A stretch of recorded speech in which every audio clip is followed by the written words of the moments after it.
प्रिय छात्र छात्राओं, मैं Anil Kumar Purwar, GRV inter college Rath आज आपको बताऊंगा कि कहानी क्या है।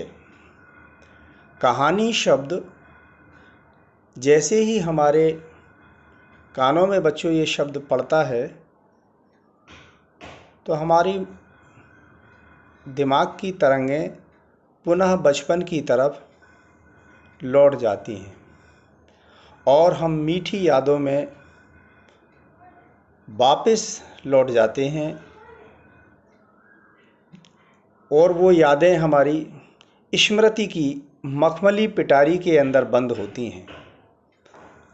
उसके अंदर छिपी हुई यादों को हम खोलते हैं तो पाते हैं उसमें माँ की आवाज़ में लोरी, दादी की आवाज़ में वही चंदा मामा का गीत। जब हम रोते थे तो बहुत ही दुलार से माता और दादी गा कर के सुनाया करती थीं, चंदा मामा दूर के, पुए पकावें पूर के, आप खावें थाली में, मुन्ने को दें प्याली में। प्याली गई फूट, मुन्ना गया रूठ, रूठे को मनाएंगे, दूध पुआ खिलाएंगे। ये कहकर के थपकी दे कर के उस नन्हे बालक को सुला दिया जाता था। आज भी वह क्रम हम टीवी और मोबाइल के माध्यम से माताएं करती हैं। तो कहानी का संसार बच्चों कल्पनाओं की उड़ान का संसार से है और यहीं से बच्चे का विकास प्रारंभ होता है। दादा की गोद में जाकर के बैठ जाते थे, उनसे जिद करते थे कि दादाजी कोई कहानी सुनाओ। तो दादाजी जाकर के कभी तोता मैना की कहानी, कभी गंगा राम पटेल बुलाखी नाव की कहानी सुनाते थे, कभी परियों की कहानी सुनाते थे। नाना नानी के पास जब जाते थे ननिहाल तो वहाँ पर नानी नाना विक्रम बेताल की कहानी, विक्रम सिंहासन बत्तीसी की कहानी, तितलियों की कहानी, गिलहरी कौआ की वही कहानी बचपन में जो हम लोगों ने पढ़ी है पुस्तकों के रूप में। एक गिलहरी थी और एक कौआ था। गिलहरी और कौए में आपस में ये समझौता हुआ कि हम खेती करेंगे। खेती के माध्यम से जो अनाज पैदा होगा तो उसमें आधा आधा बांट लेंगे। मगर कुछ समय पश्चात गिलहरी श्रम करती रही, कौआ अपना बैठ के होशियारी दिखाता रहा और यही कहता था। जब भी गिलहरी कहती कि हमको चलो खेत में कुछ काम करना है तो ये कह कर के टाल देता था, तू चल मैं आता हूँ, चुपड़ी रोटी खाता हूँ, हरी डाल पर बैठा हूँ और ठंडा पानी पीता हूँ। गिलहरी बार बार प्रयास करती रही। अंत में नुकसान कौवे का हुआ। बरसात आई, गिलहरी अपना अनाज बंटवारा करके जो 2 भाग हुए थे अपना ले गई और कौआ आलस में पड़ा रहा और उसका सब कुछ नुकसान हुआ। तो वो बचपन की हमारी यादें थीं। कभी नानी बड़े प्यार से दुलार से अपने पास लिटा करके हमको खरगोश और कछुए की कहानी सुनाती थी बेटा कि एक खरगोश था, एक कौआ था, एक कछुआ था। तो दोनों में होड़ हुई, चलो दौड़ लगाई जाए। उसमें खरगोश ने कहा चलो, खरगोश ने अपनी दौड़ लगाई और मंजिल जो निश्चित की गई थी, जो एक लक्ष्य रखा गया था, वहाँ तक जाना था। तो खरगोश जब दौड़ के आगे पहुँच के एक बीच में पेड़ पड़ता था तो उसमें विश्राम करने लगा। वो सोचने लगा कि चलो कछुआ धीरे धीरे आएगा, जब तक हम आगे थोड़ी देर में अपना मंजिल को प्राप्त कर लेंगे, लक्ष्य को प्राप्त कर लेंगे। मगर ठंडी हवा और खरगोश का तेज दौड़ना, उसका आत्मविश्वास से अधिक भरा होना और कछुए का धीरे धीरे रेंगना और अपनी मंजिल तक पहुंच जाना और वहां खरगोश के सोते रहना, ये दर्शाता था कि देखो आलस्य जीवन में कितना हमारे ऊपर प्रभावी होता है और धीरे धीरे प्रयास करने वाला एक नन्हा सा कछुआ अपनी मंजिल तक पहुंच जाता है। यही मैं अभी छात्रों से यही अपेक्षा करूंगा, बच्चों से, छात्र छात्राओं से, कि आप लोग भी इस कहानी से ये शिक्षा लें कि हमें जीवन में चाहे थोड़ा सा ही प्रयास क्यों ना करें, हमें अपना प्रयास जारी रखना है। अपनी पढ़ाई का प्रयास जारी रखना है, जिससे कि हम धीरे धीरे अपनी मंजिल तक पहुंच जाएं। कछुए की तरह हम बीच में सो ना जाएं, जिससे कि हमारा भविष्य का कोई नुकसान हो। इसी के साथ अपने अब कहानी की विषय में हम लोग चलते हैं। तो ये गद्य की एक विधा है। इस गद्य की विधा में ये गौड़ विधा बताई गई है कहानी प्रकीर्णन के माध्यम से। तो इसमें जीवन के किसी मार्मिक तत्व को नाटकीय प्रभाव के साथ व्यक्त करने वाली अपने में पूर्ण सकारात्मक कलात्मक गद्य विधा को हम कहानी कह सकते हैं। हिंदी में मौलिक कहानियों का आरंभ सरस्वती पत्रिका से महावीर प्रसाद द्विवेदी जी के समय से मानते हैं प्रकाशन के बाद हुआ। लिखना जो हमें लिपिबद्ध रूप में मिली। कहानी का आख्यायिका का हमारे देश के लिए नई चीज़ नहीं है। पुराणों में शिक्षा नीति एवं हास्य प्रधान अनेक आख्यायिकाएँ उपलब्ध होती हैं, किंतु आधुनिक साहित्य कहानियाँ का उद्देश्य और शिल्प में उनसे ये भिन्न है। आधुनिक कहानी जीवन के किसी मार्मिक तत्व को नाटकीय प्रभाव के साथ व्यक्त करने वाले अपने पूर्ण एक कलात्मक यह एक गद्य विधा है, जो पाठक को अपनी यथार्थपरता और मनोवैज्ञानिकता के कारण निश्चित रूप से प्रभावित करती है। हिंदी कहानी के विकास में जिनका महत्व है, प्रेमचंद का महत्वपूर्ण योगदान है। प्रेमचंद द्वारा छायावाद उत्तर युग में जैनेन्द्र आते हैं, अज्ञेय आते हैं, इलाचंद्र जोशी भी आते हैं और यशपाल भी आते हैं। उपेंद्रनाथ अश्क हैं, कमलेश्वर और राजेंद्र प्रसाद, अमरकांत, मोहन राकेश, फणीश्वर नाथ रेणु और द्विजेंद्रनाथ मिश्र, निर्गुण शिव प्रसाद सिंह, धर्मवीर भारती और मन्नू भंडारी, शिवानी निर्मल वर्मा आदि अनेक लेखकों ने इस दिशा में अनेक कलात्मक और इसको समृद्ध बनाया है। तो ये कहानी विधा आपको बताई क्या है। अब इसके बाद कुछ विद्वानों ने इसकी परिभाषाएं अपने अपने ढंग से दी है कि कहानी किसे कहते हैं, कहानी का एक विकास किस युग में हुआ। तो बताया जाता है परिभाषा इसमें कहानी के विषय में, कहानी किसे कहते हैं। कहानी वह गद्य रचना है जिसमें किसी घटना चरित्र या मानवीय व्यवहार के विशिष्ट पहलू को कलात्मक ढंग से प्रस्तुत किया गया हो। फिर से सुन लें, कहानी वह गद्य रचना है जिसमें किसी घटना चरित्र या मानवीय व्यवहार के विशिष्ट पहलू को कलात्मक ढंग से प्रस्तुत किया जाता है। हिंदी कहानी के विकास का काल विभाजन किस प्रकार किया गया है। तो इसमें बताया गया है कि हिंदी कहानी के विकास का काल विभाजन इस प्रकार से है, जिसे हम एक प्रारंभिक युग मतलब शुरुआत के समय को कहते हैं। तो 19वीं सदी से और 1910 तक अर्थात 10 वर्ष का समय इसमें बताया गया है। दूसरा है प्रसाद युग। तो प्रसाद युग में ये 1911 से शुरू होता है और 1919 तक का ये हमारा प्रसाद युग है, जयशंकर प्रसाद युग के नाम से जानते हैं। दूसरा आता है प्रेमचंद युग। तो ये 1920 से लेकर के 1935 तक चला। इसके बाद चौथा आता है संधि युग, 1936 से लेकर के 1949 तक। फिर इसके बाद चौथा आता है नवयुग। तो ये 1949 से लेकर अब तक जो चल रहा है, तो ये नवयुग के नाम से हम जानते हैं।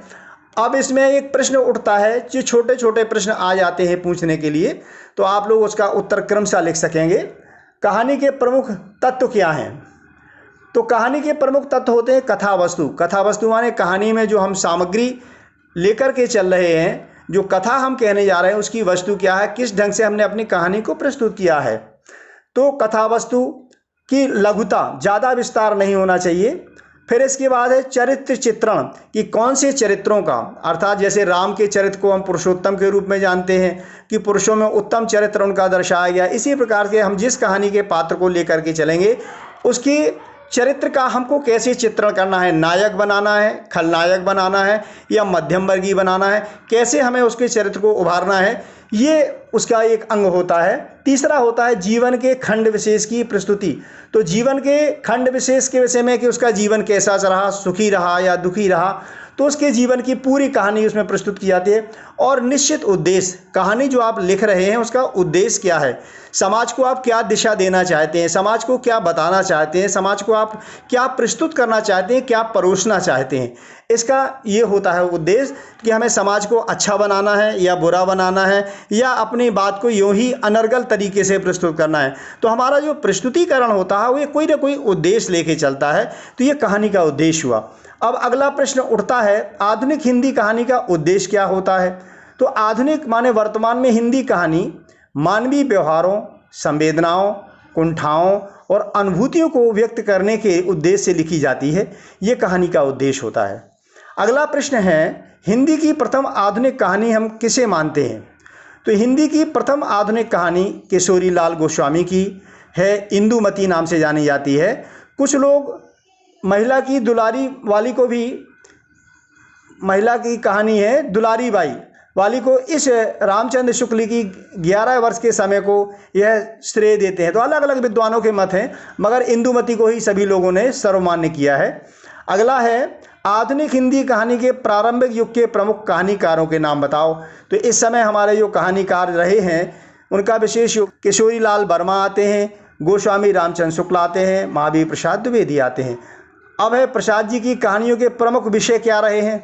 तो जयशंकर प्रसाद की कहानियों के प्रमुख विषय रहे हैं, विषय में देश प्रेम, भारतीय संस्कृति और इतिहास, नारी मनोविज्ञान की, मनुष्य स्त्री की मन की दशा क्या है इत्यादि, जो है ना, नारी मनोविज्ञान के ऊपर भी उन्होंने लिखा है। अब है अगला, प्रसाद जी की 2 प्रसिद्ध कहानियों के नाम बताओ। तो प्रसाद जी की 2 प्रमुख कहानी है, आकाशदीप जो कि आपकी पाठ्यपुस्तक में है, और ममता। ये 2 उनकी प्रसिद्ध कहानियां हैं। अब आता है, प्रेमचंद जी की कहानियों के विषय क्या क्या रहे हैं। तो प्रेमचंद जी की कहानियों के मुख्य विषय रहे हैं ग्रामीण जीवन, श्रमिक और किसान वर्ग की समस्याएं, जन जागरण और मानव मनोविज्ञान, मनुष्य की मानसिक दशा क्या होती है इसमें लिखा है उन्होंने। सामाजिक विषमताएं कि एक अमीर और एक गरीब के बीच की जो खाई होती है उसको भी दर्शाया है। अब प्रश्न आता है, हिंदी कहानी को प्रेमचंद जी का क्या योगदान है, इन्होंने क्या योगदान दिया हिंदी कहानी को। तो प्रेमचंद जी ने हिंदी कहानी को छायावादी भावुकता से मुक्त करके उसे यथार्थ के धरातल पर प्रतिष्ठित किया है कि मनोवैज्ञानिक चरित्र चित्रण को भी महत्व प्रदान किया जाए, इस पर इन्होंने जोर दिया है। अब है, प्रेमचंद जी की हिंदी की किन्हीं 5 प्रसिद्ध कहानियों के नाम बताओ। तो उनकी 5 प्रमुख कहानी, नंबर 1 है शतरंज के खिलाड़ी, दूसरा है कफन, तीसरा है ईदगाह, चौथा है पंच परमेश्वर और 5वां है बलिदान। आगे फिर प्रेमचंद जी के विषय में प्रश्न आ सकता है कि प्रेमचंद जी के समकालीन 2 कहानीकारों के नाम बताओ। समकालीन माने उन्हीं के समय के, जिन्होंने उसी समय पर जब प्रेमचंद जी थे, कहानियों के जो कहानीकार थे, तो उसमें नाम आता है जयशंकर प्रसाद जी का और सुदर्शन जी का। ये 2 नाम सामने प्रमुख रूप से आते हैं। अब इसके बाद है, प्रेमचंद के उत्तरकालीन 2 कहानीकारों के नाम लिखिए। तो छायावादोत्तर युग के किन्हीं 2 कहानीकारों के भी नाम लिखिए। प्रश्न दूसरी तरीके से पूछा जा सकता है। तो उस समय के थे 2 कहानीकार, जो उन्होंने जैनेन्द्र कुमार का नाम आता है और यशपाल जी का नाम आता है। अब कहानी और नई कहानी का अंतर बताओ कि कहानी और नई कहानी में क्या अंतर है। तो इसमें कहानी अर्थात प्राचीन तथा केवल मनोरंजन अथवा उपदेश की दृष्टि से लिखी जाती थी, किंतु आधुनिक नई कहानी मानव व्यवहार, कुंठाओं और संवेदनाओं को प्रस्तुत करने के उद्देश्य से लिखी जाती हैं। आगे प्रश्न एक आ सकता है कि आधुनिक युग छायावादोत्तर युग के किन्हीं 2 कहानीकारों के नाम लिखिए। तो आधुनिक युग के 2 कहानीकार हैं भीष्म साहनी और शिवानी। इसके बाद फणीश्वरनाथ रेणु तथा शिवानी की एक कहानी का नाम बताओ, ये भी प्रश्न पूछ सकते हैं। तो आप लिखेंगे, फणीश्वरनाथ रेणु द्वारा है पंचलाइट, जो आपकी पुस्तक में आप लोग पढ़ेंगे। शिवानी की है लाठी।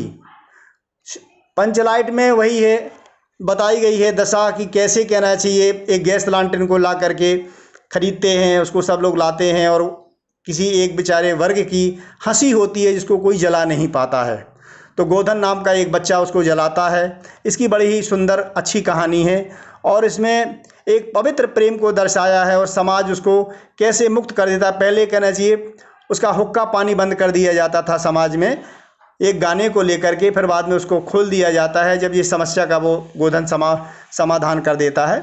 तो ये कहानी बहुत अच्छी है, पढ़ेंगे आप लोग, देखेंगे, अच्छा लगेगा। फिर है शिवानी। शिवानी एक कहानी है एक मिलिट्री के नौजवान की पत्नी की, जो कि बीमार हो जाती है और वो अपने युद्ध के लिए चला जाता है, वापस आता है तो अपनी पत्नी को नहीं पाता है और वो बेचैन हो जाता है। तो पता चलता है कि उसको उस समय क्षय रोग हो गया है, जिसे वर्तमान में हम टीबी कहते हैं। उसको पता करके वो वहाँ पर पहुँच जाता है सैनिटोरियम, वहाँ उसका इलाज कराता है और वो उसके पत्नी एक दिन अचानक, कहना चाहिए, बहुत सेवा करता है, इसके बाद भी वो वहाँ से समय निकाल के भाग जाती है और अपने आप को नदी में कुंदा देती है और उसकी, कहना चाहिए, वो समझ बैठता है कि हमारी पत्नी ने लगता है आत्महत्या कर ली और वो चला जाता है। अचानक होता क्या है कि वो उसको किसी साधु उठा करके ले जाते हैं, उसको उसकी जीभ कट जाती है, उसके सर में चोट लग जाने के पश्चात उसकी याददाश्त खो जाती है। फिर इसके बाद वो साधु उसको ठीक कर देते हैं, वो अपना नाम पता सब कुछ भूल जाती है, कुछ पता नहीं होता। तो उसको एक नाम मिल जाता है, वहाँ पर लाठी के सहारे उसको उठा करके लाए थे और उसको, कहना चाहिए, एक नाम मिल जाता है लाठी का। ये लाठी की कहानी, ये भी बहुत अच्छी कहानी है, आपको शिवानी जी ने बहुत अच्छे ढंग से प्रस्तुत किया है। ये पहाड़ी की कहानी है, वहाँ के विषय में बताया गया है। अब आती है कर्मनाशा की हार तथा आकाशदीप कहानियों के लेखकों के नाम बताओ। तो कर्मनाशा की हार शिव प्रसाद सिंह जी ने इसको लिखा है और आकाशदीप को जयशंकर प्रसाद जी की बहुत ही अच्छी कहानी है। इसको, कहना चाहिए, एक मछुआरा अपनी बेटी को, कहना चाहिए, अपने साथ में नाव में रखता है, युद्ध होता है, फिर उसकी कहानी है। ये भी बहुत बढ़िया कहानी है। तो इसमें बताया गया है कि वो अपने एक टापू में जा कर के वो अपने जीवन भर, कहना चाहिए, संघर्ष करती है और वहाँ पर रह कर के वहाँ के वहाँ के जो जंगली जनजाति के मनुष्य हैं उनकी सेवा में अपना जीवन व्यतीत कर देती है। इसकी कहानी है। इसके बाद आता है आधुनिक युग की किन्हीं दो महिला कथाकारों के नाम लिखिए। तो आधुनिक युग की दो महिला कथाकार हैं उषा प्रियवंदा और शिवानी। फिर अगला प्रश्न आपसे पूछ सकते हैं, द्विवेदी युग के किन्हीं दो प्रसिद्ध कहानीकारों के नाम लिखिए। महावीर प्रसाद द्विवेदी जी के समय में और कौन कौन से कहानीकार थे? तो उसमें नंबर 1 थे चंद्रधर शर्मा गुलेरी और दूसरे थे विशंभरनाथ कौशिक। इसके बाद हिंदी की प्रथम कहानी और उसके लेखक का नाम बताएं। तो हिंदी की प्रथम कहानी थी रानी केतकी की कहानी और इसके लेखक थे ईशा अल्लाह खां। इसको आप लोग लिख लोगे।